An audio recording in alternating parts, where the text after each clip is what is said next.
एक बार की बात है, भगवान शिव और माता पार्वती मनुष्य के जीवन के बारे में चर्चा कर रहे थे कि मनुष्य को कभी भी किसी को भी अपने जीवन के कुछ गुप्त बातें होती हैं जो हम दूसरों को नहीं बताना चाहते, पर कभी कभी खुशी या दुख में हम इन बातों को शेयर कर देते हैं। अगर ये बातें गलत लोगों तक पहुंच जाएं, तो हमें परेशानियों का सामना करना पड़ता है। अगर आप यह कहानी सुन रहे हैं तो पूरा सुनिए।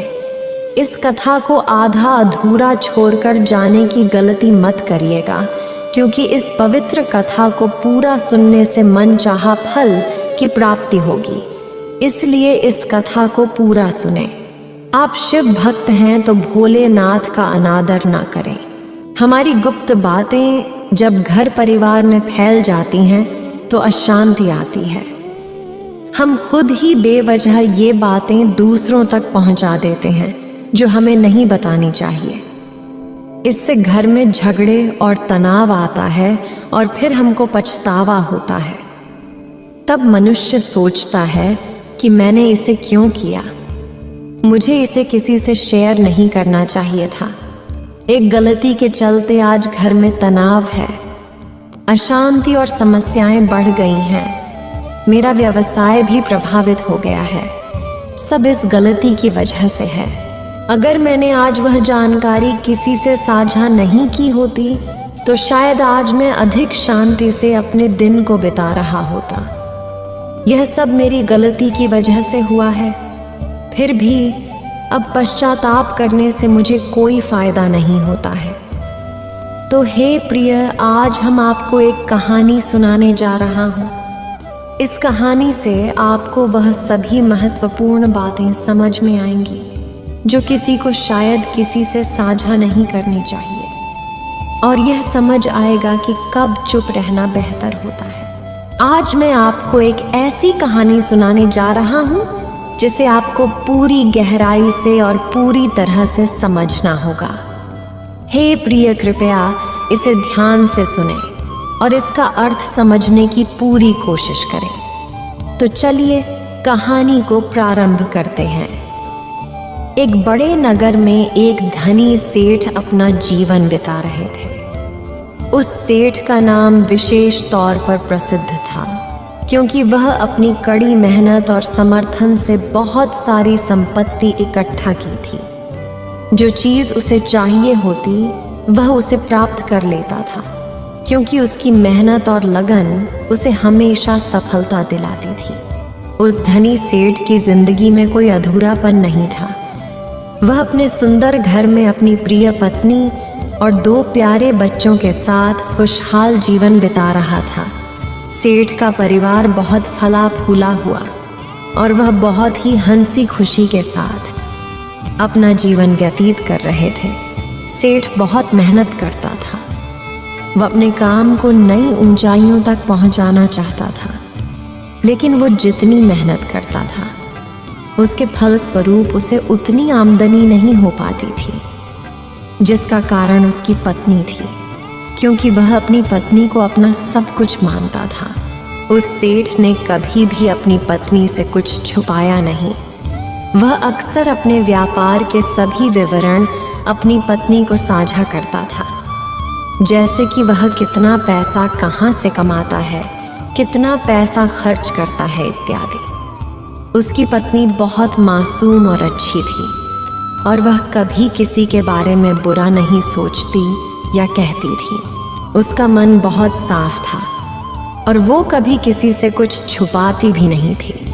जब भी कोई उससे सेठ के बारे में पूछता तो वह सेठ के बारे में सब कुछ सही सही और साफ साफ बता दिया करती। इस बात को लेकर सेठ और उसके पत्नी में कई बार बहस भी हो जाती।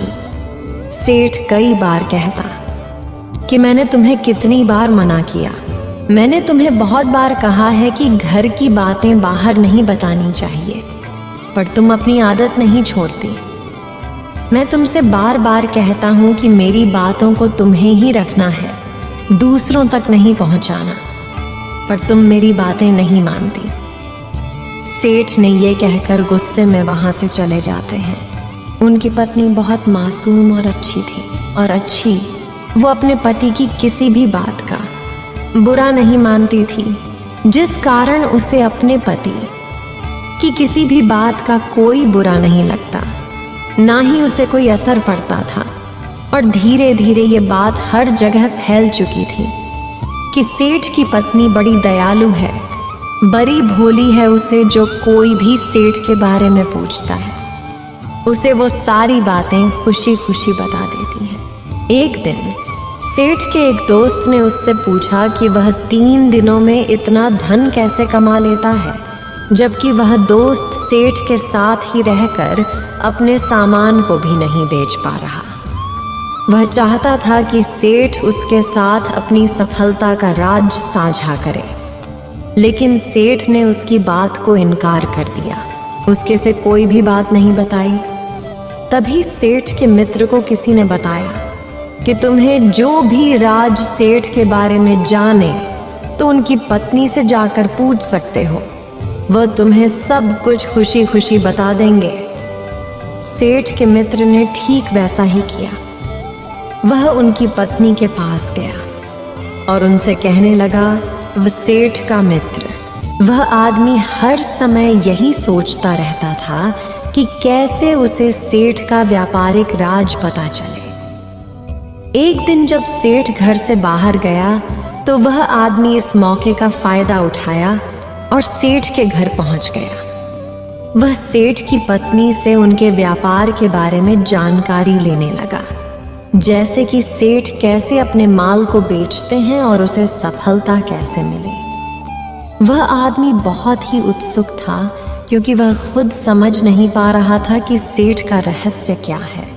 वो इतना धन कमाते हैं, आखिर भला वो अपना व्यापार किस तरह से करते हैं, और हम दिन भर यहाँ पर घूमते रहते हैं, लेकिन हमारा तो कोई व्यापार ही ना होता, तो कोई सामान बेच पाते हैं और ना ही धन कमा पाते हैं। आप ही बताइए कि आपका पति यह सब कैसे कर पाते। आखिर सेठ हर रोज अपना सामान इतनी आसानी से कैसे बेच लेते हैं। सेठ के दोस्त की एक बात पर सेठानी ने उसे सीधा सीधा सब कुछ बता दिया कि सेठ कैसे अपना काम करते हैं, कैसे उन्हें चीजें बेचनी पड़ती है और कैसे उन्हें ज्यादा पैसा मिलता है। सेठ के दोस्त ने सब सुना और फिर वहां से चला गया। अगले दिन वह भी वही जगह गया जहां पर वह सेठ जाया करता था, लेकिन वो जगह पर जाकर सेठ से कम कीमत पर उनका मित्र अपना सामान बेचा करता था, जिस कारण सेठ का व्यापार धीरे धीरे कम होने लगा और उसकी जगह पर सेठ के उस मित्र का व्यापार धीरे धीरे बढ़ने लगा। अब लोग केवल उसी से अपनी वस्तुएं खरीदते थे, क्योंकि वह सेठ से कम दाम पर अपने सामान को बेचा करता। जब सेठ को खबर मिली कि उनका दोस्त उन्हीं शहरों में अपना माल सस्ते में बेच रहा है, तो सेठ ने अन्य शहरों में अपना माल बेचना शुरू कर दिया। पर सेठ का दोस्त नहीं थमा।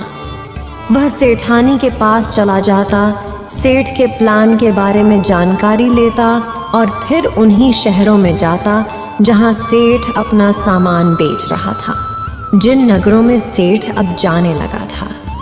हर रोज सेठ ने नगर ढूंढा और वहां पर जाकर अपना सामान बेचता, लेकिन उनके पीछे पीछे उनका वो मित्र भी उन्हीं नगरों में जाने लगा और अपने सामान को कम दाम पर बेचने लगा। ऐसा करते करते कई दिन बीत गए और अब सेठ को कोई नए नगर नहीं मिला रहे थे जहां पर जाकर वह अपना सामान बेच सके। और जब भी वह सेठ उन नगरों में जाकर अपना सामान बेचने का प्रयास करता, तो ज्यादा कीमत होने के कारण कोई भी उससे सामान नहीं खरीदता और उस सेठ के मित्र ने सभी जगह पर अपना कब्जा कर लिया। सेठ का मित्र सस्ते दाम पर सामान बेचकर लोगों का विश्वास जीत लिया था। जब सेठ ने यह सब देखा तो उसे समझ में आ गया कि यह सभी घटनाक्रम उसकी पत्नी के बताए जानकारियों की वजह से हो रहा है। वह बहुत उदास और निराश महसूस कर रहा था। वह अपनी पत्नी के पास गया और उसे डांटते हुए कहा, तुमसे कुछ भी छुपाना मुश्किल है। आज हमारा व्यापार तुम्हारे बताए गए राज की वजह से डूब गया। तुम्हारे पास कोई भी बात सुरक्षित नहीं रहती। तुम्हारी वजह से आज मैं व्यापार में हर जगह पर मार खा रहा हूँ। तुम मूर्ख हो, तुम्हें कुछ समझ नहीं आता।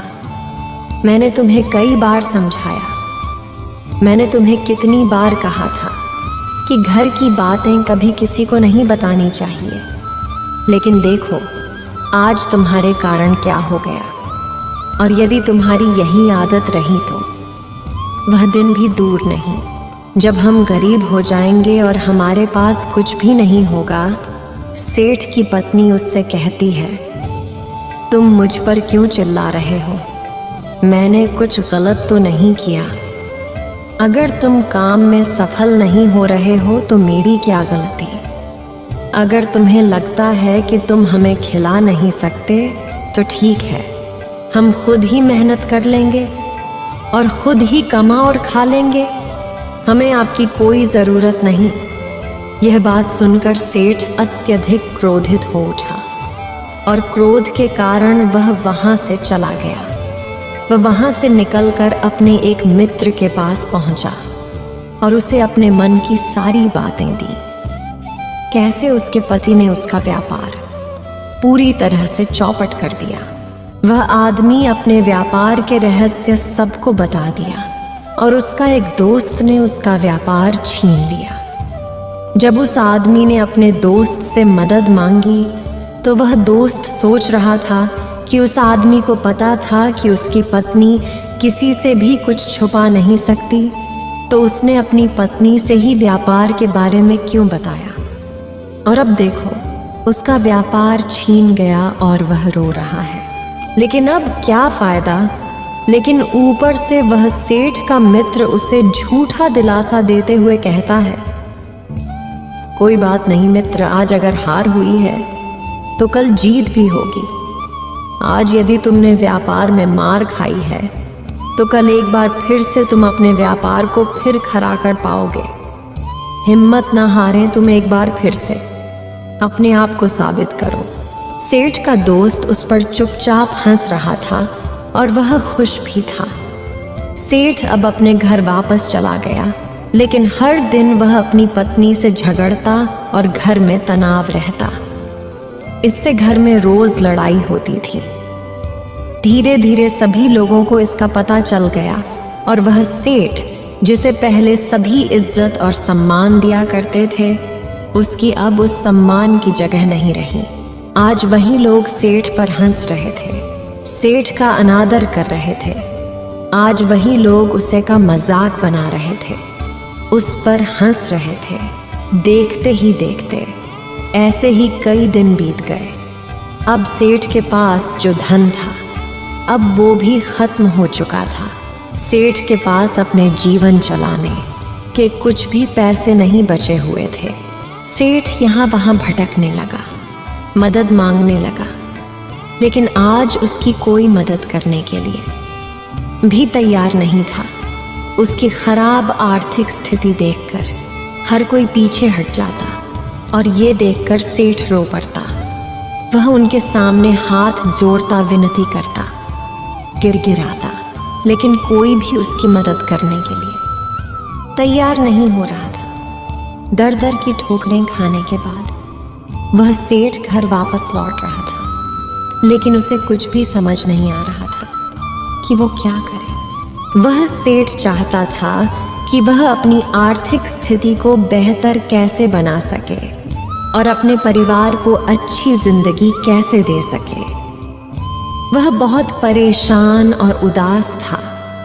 उस पर बहुत सारी मुश्किलें आ चुकी थीं। वह बहुत ही दुखी और तोड़ा हुआ महसूस कर रहा था। फिर भी वह काम ढूंढने में लगा हुआ था जिससे वो अपने परिवार को 2 वक्त का भोजन कराने में सक्षम हो सके, लेकिन उसे कहीं पर कोई काम नहीं मिल रहा था। जिस कारण वो निराश और हताश होकर सर झुकाए अपने घर की ओर आगे जा रहा था। उसी मार्ग से गुरुजी गुजर रहे थे। वह गुरु बहुत आत्मज्ञानी थे। व्यक्ति को देखकर ये समझ चुके थे कि व्यक्ति अंदर से टूट चुका है। इस आदमी ने अपनी हौसला और साहस खो दिया। वह अब कुछ भी करने में असमर्थ लग रहा था। फिर एक गुरु उसके पास गए और पूछा, बेटा, तुम इतने उदास क्यों हो? तुम्हें क्या हुआ है? सेठ गुरु के शब्दों को सुनकर और अधिक दुखी हो गया, रो पड़ा और गुरु के पास गया और उनसे कहने लगा, हाँ महाराज, मैं बहुत परेशान हूँ, मैं बहुत दुखी हूँ। मुझे समझ नहीं आ रहा कि मैं क्या करूँ। ये मेरे साथ क्या हो गया और ये मेरे साथ क्या हो रहा है। सेठ की आवाज़ सुनकर वह गुरु उस सेठ से कहते हैं, आखिर बात क्या है बेटा? तभी वह सेठ उन गुरु के सामने सेठ दोनों हाथ जोड़े हुए उनसे कहता है, हे महाराज, मैं तो अपनी पत्नी से बहुत प्रेम करता हूँ। मैं उसे अपने जीवन की संगिनी मानता हूँ। मेरे लिए वो सब कुछ है, इसलिए मैं उसे कभी कोई बात नहीं छुपाता।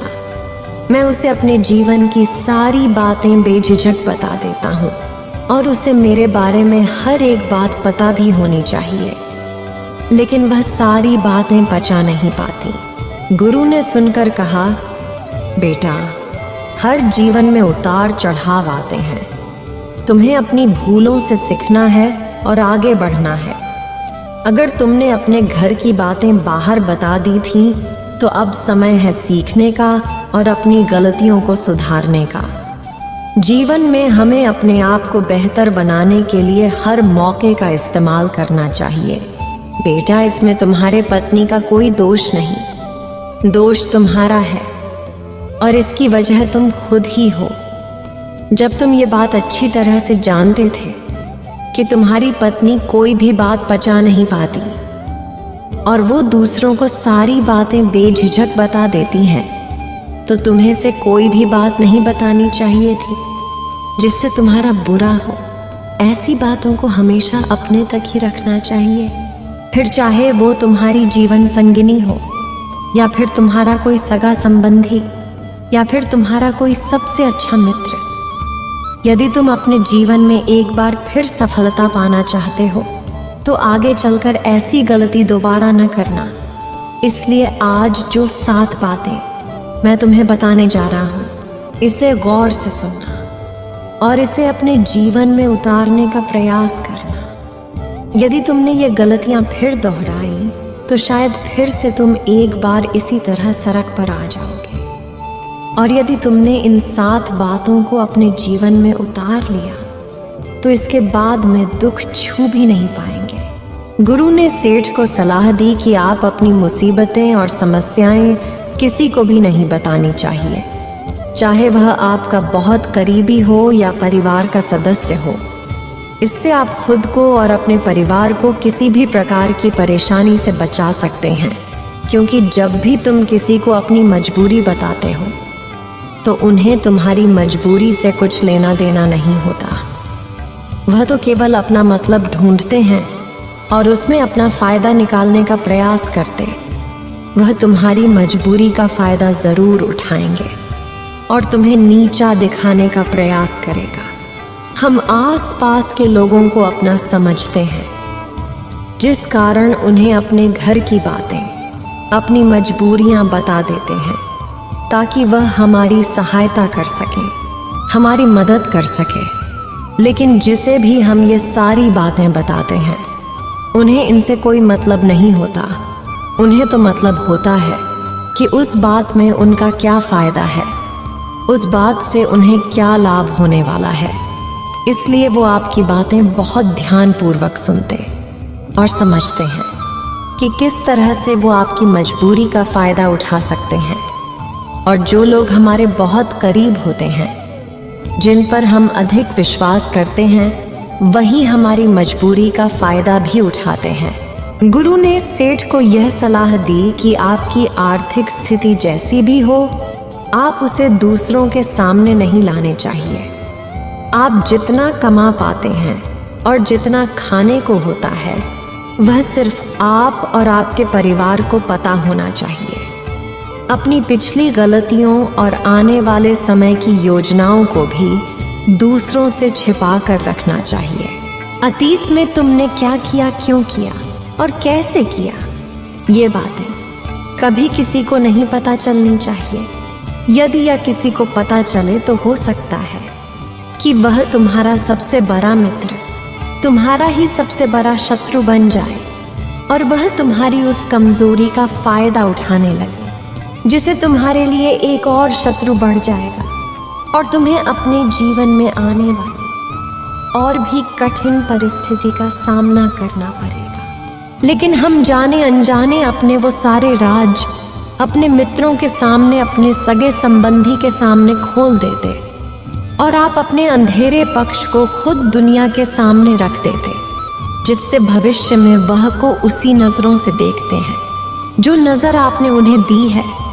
जैसे कि मान लीजिए अनजाने में आपसे अतीत में कोई गलतियां हुई जिसके बारे में लोगों को पता नहीं था, आपने उन्हें सब कुछ बता दिया, इसलिए वे आपको अपराधी मानते हैं।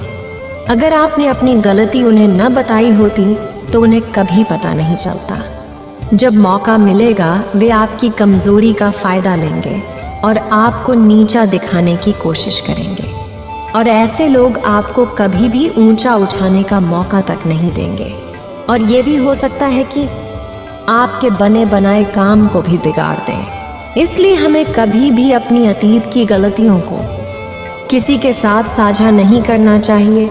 इसी प्रकार हमें अपनी भविष्य की रणनीति भी किसी के साथ साझा नहीं करनी चाहिए। यदि हम भविष्य की रणनीति किसी के साथ साझा करते हैं तो हो सकता है कि वह हमारी योजनाओं में बाधा उत्पन्न करे, और यदि गलती से भी हमारी रणनीतियां हमारे शत्रु तक पहुंच गई तो वो हमारे काम को कभी सफल नहीं होने देगा।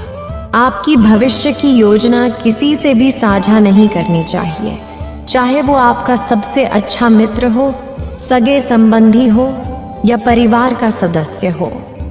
गुरुवर आगे सेठ को समझाते हैं कि घर की हर छोटी बड़ी बात किसी से भी साझा नहीं करनी चाहिए, फिर चाहे वो आपके पुत्र और आपके बीच की ही बात क्यों ना हो, या फिर आपकी पत्नी और आपके बीच की बात क्यों ना हो, भाई और भाई के बीच की, बहन और भाई के बीच ही, पिता और पुत्र के बीच। यदि आप ये सारी बातें वहां जाकर यह सोचकर बताते हैं कि आपका कोई हमदर्द होगा जो आपका दुख समझेगा, तो ये सोचना आपका गलत है।